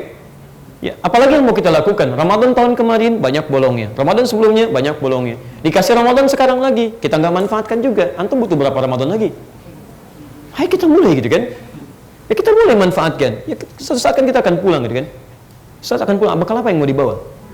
Kan lumayan tuh, antum dapat 1 malam aja, hidupkan malamnya. Lailatul Qadar itu berapa pahalanya? Bukan, tahu dari mana? Bukan 1000 bulan. Bukan, jangan ngarang, gitu kan? Baik, teman-teman, bahasa Qur'annya khairum min alfi syahr. Inna anzalnahu fi wa ma adraka ma Lailatul Qadri khair. Khair itu lebih banyak, lebih baik. Jadi bukan 1000 bulan, lebih dari 1000 bulan. Khairum min, lebih dari, lebih baik dari, lebih dari 1000. Artinya bisa 2000, 10.000, 100.000, 1 juta dan sebagainya, terserah Allah. Ya. Jadi kalau 1000 saja dikonversi sekitar 80 tahun. Jadi kalau Anda malam ini sholat Anda itu sama nilainya dengan 80 tahun sholat tanpa henti. Anda baca Al-Quran, bacaan 1 ayat saja Anda baca bertepatan dengan malam ini, itu sama dengan baca ayat ini 80 tahun tanpa henti. Ada yang bisa Anda baca Quran 1 ayat 80 tahun tanpa henti. 1 hurufnya berapa? 10 kebaikan. Kalau 1 ayat bisa ada 3 huruf saja, itu masya Allah berapa dapatkan? Alif lam mim 3 huruf. 3 huruf gitu kan? Anda bacakan 3 huruf kali 10, 30. Ini hari biasa. Ramadan tidak berlaku. Wal hasanatu bi asyri amsalihha. Setiap yang dibacakan di bulan Ramadan kali 10 lagi. 10 hari biasa. Hadisnya kunci. Jadi di Kitab Siyam nanti karangan Imam Al-Bukhari, dia 30 kali 10 lagi 300. Jadi kalau Anda baca Alif Lam Mim hari ini, itu dapatnya 30. Tapi kalau Anda bacakan di bulan Ramadan kali 10 lagi 300. 300. Anda bacakan Alif Lam Mim setara 300 kebaikan, itu baru sekali baca kali 80 tahun tanpa henti. Berapa? Dan jarang-jarang ada orang baca Quran cuma Alif Lam Mim aja. Alif Lam Mim. Udah dulu enggak ada kayak gitu. Enggak ada. Lumayan 300 gitu. Enggak ada kayak begitu. Saya kan cek Yasin 200 cukup gitu kan? Enggak ada. Dan saya ingin sampaikan teman-teman, ya saya tidak tahu ya, Allahu a'lam bishawab, bahwa semua sesuai ketetapan Allah, dengan kadar Allah, dengan segala ajalnya, semua orang bisa kembali kapan saja. Tapi cobalah Anda merenung sebentar. Setiap Anda masuk bulan Rajab, bulan Sya'ban, itu selalu ada orang-orang baik yang kembali lebih cepat kepada Allah sesuai dengan ajalnya. Maksud lebih cepat itu dibanding dengan kita. Sesuai dengan ajalnya, silahkan cek. Ya, Sya'ban kali ini, ya seorang muslimah, masya Allah, masuk Islam, ya dia belajar dengan baik, jadi ustadzah, mengajar, ya. Kemudian kecelakaan di Cipali dengan suaminya, anak terakhirnya. Tapi kan sebab aja kecelakaan apa sajalah, yang penting meninggal. Yang meninggal itu bisa apa saja, Anda nggak akan tahu mau di mana, mau kapan. Quran surah 31, 34. Tapi poinnya, masya Allah, coba cek. Antum dari lahir muslim, beliau kan masuk Islam setelah itu. Jadi pendakwah, pulang dengan keadaan mulia di bulan Sya'ban. Masya Allah. Mohon maaf, dulu Ahmad Muzammil, usia 37 tahun. Ya, dapat pulang di hari Kamis bulan Sya'ban.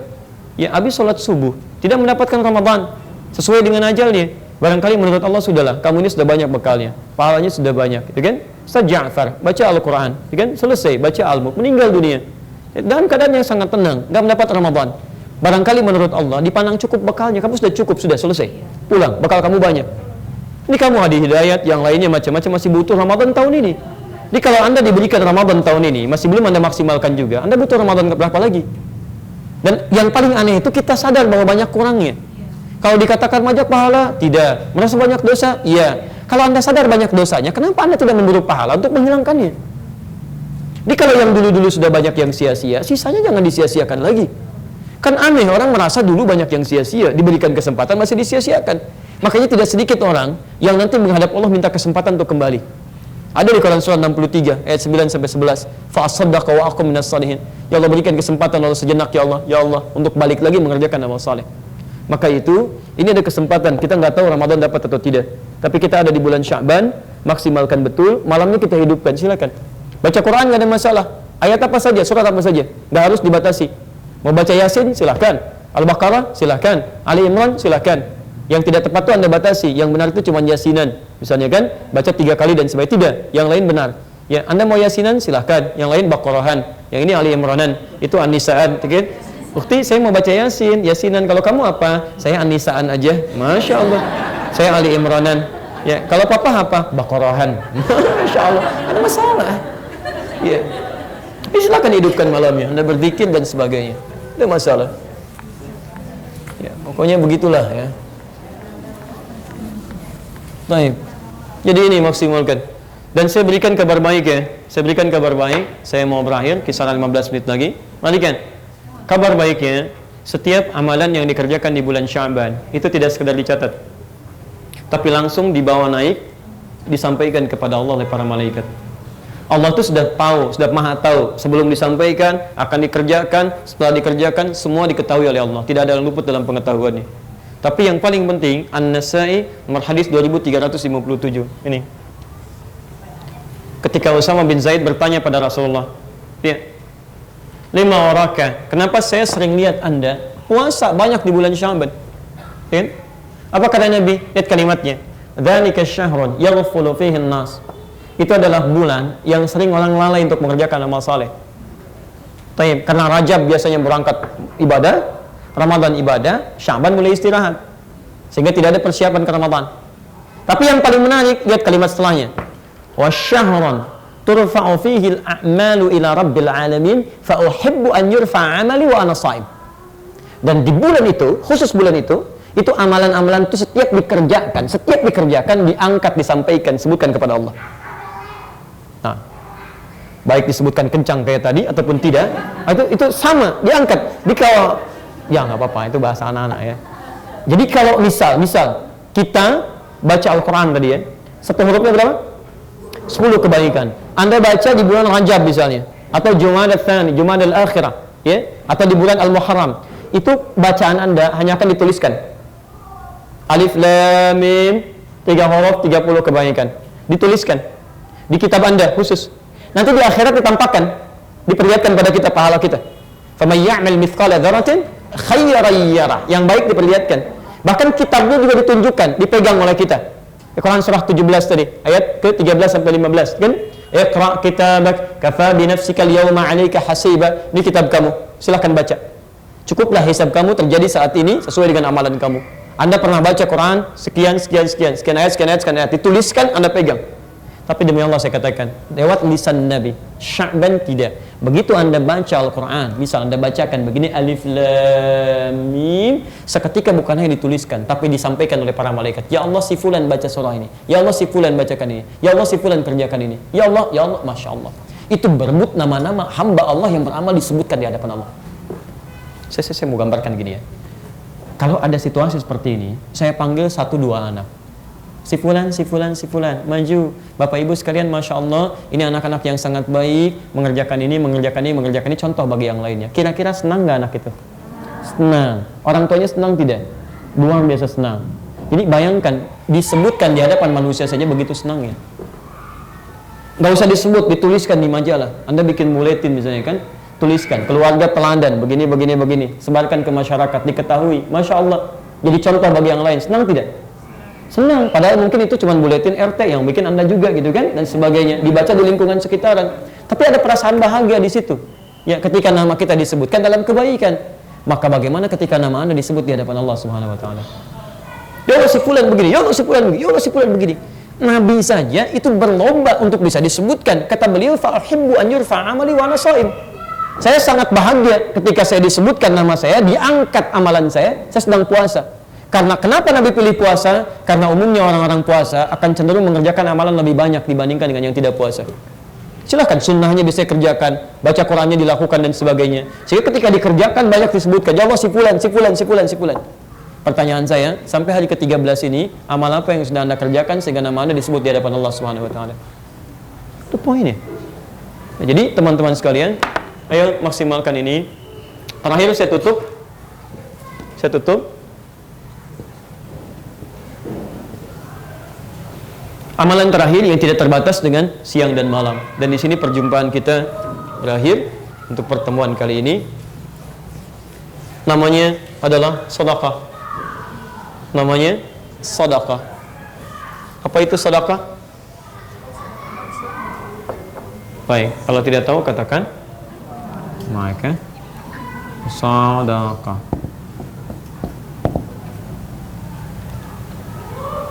Saya percepat. Ini untuk meluruskan pemahaman, jangan dipersepsikan sedekah itu harus mengeluarkan uang dari saku diberikan sedekah, gitu kan? Nah, itu pemahaman yang mesti disempurnakan. Lihat definisi fikihnya.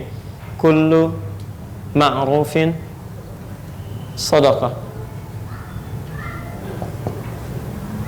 Kullu ma'rufin sedekah. Ini. Fokus ya. Setiap kebaikan yang mampu dikerjakan itu nama umumnya disebut dengan sedekah.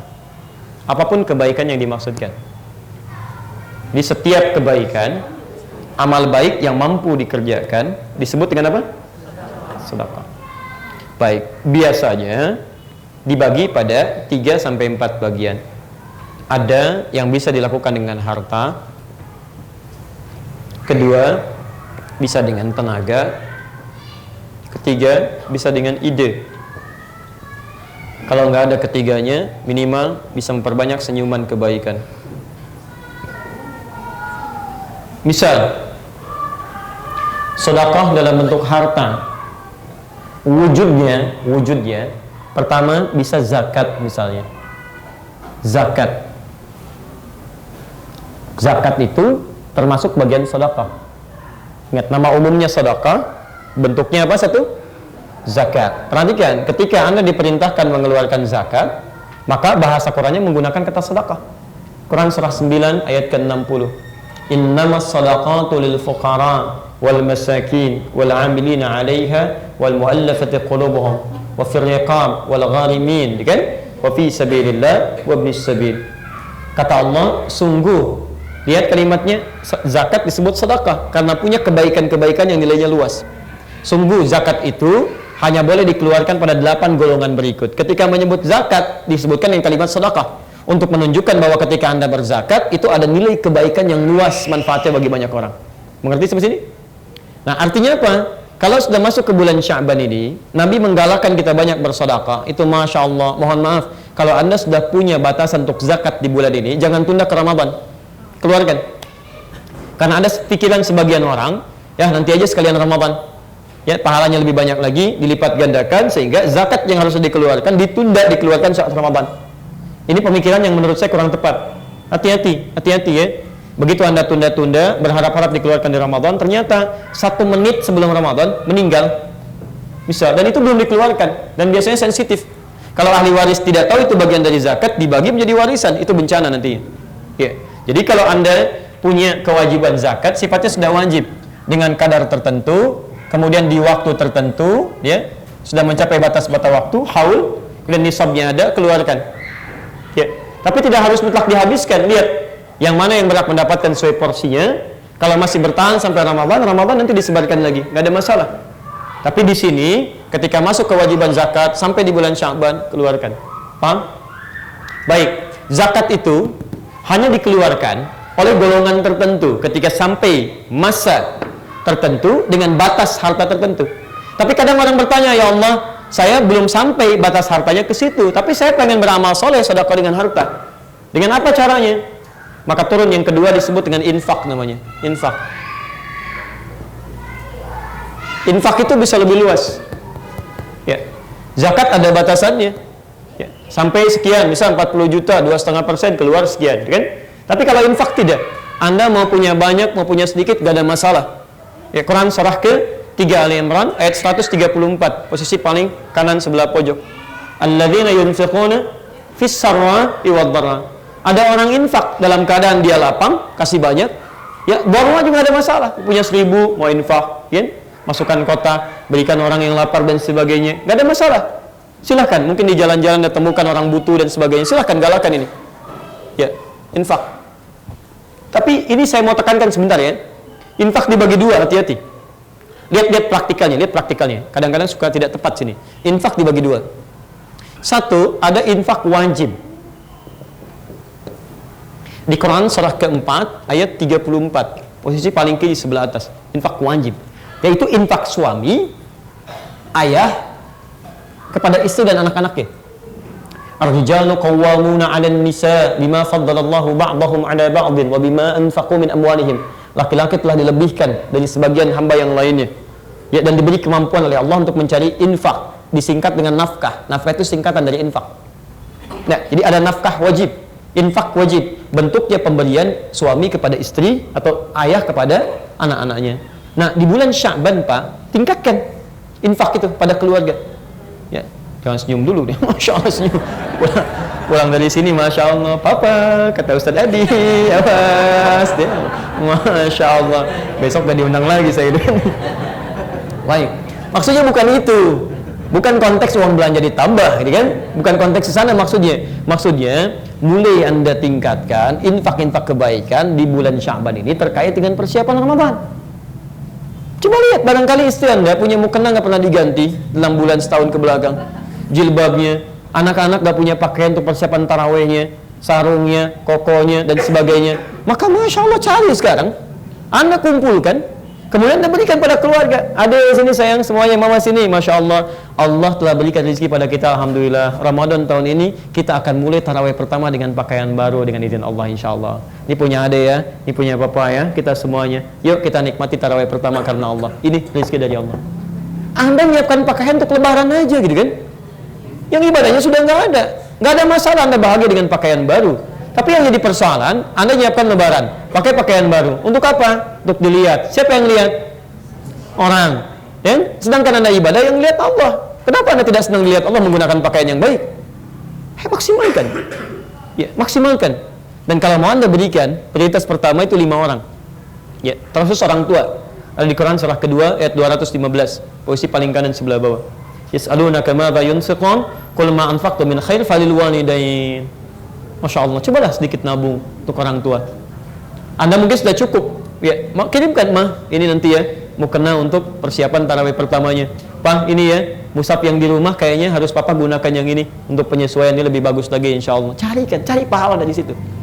Ya, ada semua dunia difasilitasi, kursus ini, kursus itu, macam-macam. Kenapa nggak ada siapkan untuk hidupkan tahfidz di bulan Ramadan? Kursus dari sekarang, perbaiki bacaan, investasikan akhirat kita. Karena cuma urusan dunia ya perlombaannya kecil. Non muslim lebih jagoan daripada kita. Ayo kita harus perbaiki diri dengan lebih baik lagi insya Allah. Kan enak saat dihisab pertama kali di hari kiamat. Dari mana kamu dapatkan harta ini? Ya Allah, dari harta yang paling halal. Keringatnya pun telah engkau ketahui sebelum hamba menerangkannya. Kemana engkau keluarkan? Ya Allah, pertama kali hamba gunakan adalah salat menyembahmu ya Rabb. Sarungnya bicara, kokonya bicara, mulut kebicara karena dikunci, tangan bicara, kaki bicara, semuanya. Apa nggak bangga Anda dengan itu? Masya Allah, hisabnya ringan. Antum punya pakaian baru digunakan apa? Kondangan ibu ya, Masya Allah. Dari mana kamu dapatkan? Ya Allah, harta yang paling halal. Engkau ketahui keringatnya sebelum hamba sampaikan. Kemana kamu gunakan? Kondangan. Masya Allah, luar biasa. Kenapa saya undang kamu nggak pakai? Mau jawab apa? Baik ya, kalau tidak ada itu, gunakan, mohon maaf, dengan tenaga.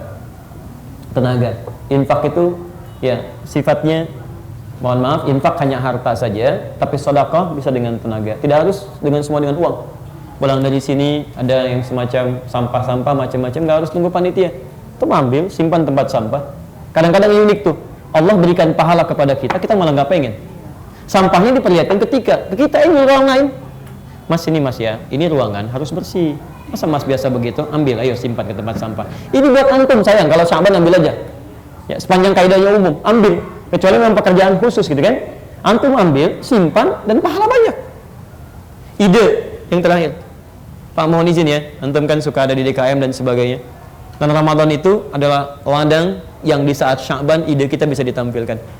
Ya, biasanya kan orang rumuskan, masjid ini insya Allah nanti imamnya si fulan, supaya lebih khusus sholatnya. Lalu Anda usulkan, bagaimana Ustaz kalau si fulan aja imamnya, bacaannya enak, nyaman, diuji ternyata bagus. Nanti malamnya yang kultum si fulan Ustaz, bagus ininya dan sebagainya. Masya Allah, begitu dia ngimami, orang datang 100 orang, khusyuk sholatnya, enak, nyaman. Kemudian yang kultumnya merasakan kenikmatan, pahala bertambah. Demi Allah saya katakan, bukan cuma yang mendengarkan, Anda yang usul ide di situ mendapatkan pahala dari semua orang itu tanpa dikurangi sedikit pun. Hadis Muslim nomor hadis 1893. Man dalla ala khairin falahu ajruhu mithla ajri fa'ilihi min ghairi an yankusa min hadhihi syai'. Siapa yang bisa menunjukkan pada satu kebaikan dikerjakan oleh orang lain, dia punya pahala yang sama dengan yang mengerjakan tanpa dikurangi sedikit pun. Jelas ya? Baik. Dan terakhir, kalau nggak bisa ketiganya, harta nggak ada, tenaga belum ada, ide juga belum punya, setidaknya bahagiakan orang lain lewat senyuman. Ya, basmatuka atau tabassumuka fi wajhi akhika laka sadaqah. Senyum Anda yang membahagiakan, dia cara menerjemahkannya, membahagiakan wajah saudaramu, itu sedekah. Jadi ingat, senyum yang membahagiakan, bukan senyum membuat orang lain jadi kesulitan. Tingkatkan senyum, pulang dari sini di jalan senyum, jalan sampai rumah. Dari mana? Pengajian Ustaz Adi. Masya Allah, saya yang kena juga di situ, ya. Jadi orang salah lagi di situ kan, tahdir lagi gitu kan. Nah, jadi sudah. Jadi Bapak Ibu sekalian, teman-teman, itu kita maksimalkan ya. Dipulang dari sini, yuk amalan siang. Dan amalan malam kita hidupkan, termasuk tanpa batasan siang dan malam. Infak tidak harus uang, makanan, pakaian juga boleh. Ya, pakaian boleh, makanan boleh, dan yang terbaik kita berikan. Termasuk saya mohon izin ya, kalau Anda punya sesuatu yang sifatnya hak mustarak, terangkan pada tetangga. Hak mustarak itu hak bersama.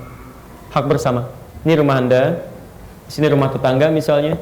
Anda punya tanaman, ya, misalnya taruhlah apel atau rambutan atau mangga, ya, terus buah-buahnya ke saudara ke samping, misalnya kan, ke tetangga. Walaupun tetangga non Muslim, awas, hukumnya itu hak mustarak, hak bersama. Maka sampaikan, mungkin jadi lahan dakwah di sini. Ya Pak, Ibu, ini mangga saya yang tumbuh di tempat saya, buahnya ke wilayah ibu bapak. Ya, ini kalau mau ambil aja, tidak usah izin. Itu hak bapak ibu juga. Loh kok begitu? Kan? Oh enggak Pak, ini memang di ajaran agama kami di Quran disebutkan begitu. Jadi kalau tumbuh ke tempat bapak, itu buat bapak, nggak usah minta di sini. Wah kok indah sekali di Islam ya. Ada nggak diterangkan yang lain? Jadi dakwah untuk Anda. Kalau dia masuk Islam, pahalanya banyak. Jadi dia bisa ngambil, bisa dapatkan dan nikmat di situ. Besoknya ayam Anda main ke tempat dia. Masya Allah. Dia kira hukumnya sama kayak mangga kan. Dia sembeli, kemudian dia ngundang Anda pada malam harinya. Masya Allah. Begitu ditanya, enak Pak ayamnya? Iya, ayam bapak tadi. Luar biasa. Baik ya, cukup dulu ya untuk hari ini. Saya mohon maaf kalau belum bisa sesi untuk diskusi. Pertama, ini jadi akhir perjumpaan kita sebelum Ramadan. Karena itu ada beberapa materi yang sudah disampaikan, dan tentunya ada mungkin hal yang baik bisa diamalkan ke petunjuk Allah dan Rasul-Nya. Tapi kalau Anda menemukan kekurangan, sesuatu yang salah, itu mutlak dari saya. Cukup kemudian disampaikan untuk saya koreksi. Setelah itu tinggalkan pendapat saya, ambil pendapat Ustadz yang lebih baik untuk bisa kita amalkan. Dan jangan sibuk meluangkan waktu kita untuk berbicara hal yang tidak penting dalam kehidupan kita. Jelas ya? Itu satu. Yang kedua, kalau ada pertanyaan-pertanyaan yang belum kita bahas di sore ini, saya mohon nanti Anda bisa masuk ke akun Ahyar TV atau di Ahyar Facebook. Di situ sudah dibuka pertanyaan dan saya lihat sudah ada 85 item di situ. Nanti insya Allah setiap malam Jumat akan dibahas, ya akan dibahas, disampaikan. Bila tidak sampai di malam Jumat itu, termasuk besok dimulai, nanti akan dimasukkan ke detik.com di edisi Ramadan. Di 20 detik itu kita akan bahas ya. Saya kira itu untuk pertemuan kali ini. Dan satu lagi, ini silahkan kalau ada waktu ya, tapi tidak harus ke situ juga. Kami akan mengadakan acara Ramadan itu, Ramadan bersama Al-Quran dan Sunnah, dibagi pada 3 bagian. Di 10 hari pertama nanti ada dibagi kelompok bagaimana mempelajari sunnah Nabi dalam kehidupan, termasuk dengan fikih puasa. Nanti ada 10 hari pertama, 10 hari kedua bersama Al-Quran. Jadi ada satu tim yang membantu Anda untuk bisa hafal Quran, tahsin dan mengajarkannya lagi ya. Nanti di 10 hari terakhir dengan saya itu di Masjid Al-Ihsan PTM VJS untuk ikhwan barangkali yang lebih mudah untuk ke situ. Tapi di 10 hari kedua itu ada program Quran yang sifatnya itu membantu utusan-utusan dari masjid-masjid. Kalau Anda misalnya ada perwakilan boleh datang, cuman 75 orang. Itu akan diajarkan bagaimana cara menghafal, cara tahsin, plus mengajarkan dia lagi. Mungkin akan bermanfaat. Itu kami gratiskan, tidak ada biayanya sama sekali. Nanti silahkan, mungkin kalau ada yang mau bergabung, ada kebaikan-kebaikan bisa diperoleh di situ. Demikian saya tutup dengan kafaratul majlis. Subhanakallahumma bihamdika asyhadu an la ilaha illa anta astaghfiruka wa atubu ilaik. Wa akhiru da'wana alhamdulillahi rabbil alamin. Alaikum warahmatullahi wabarakatuh.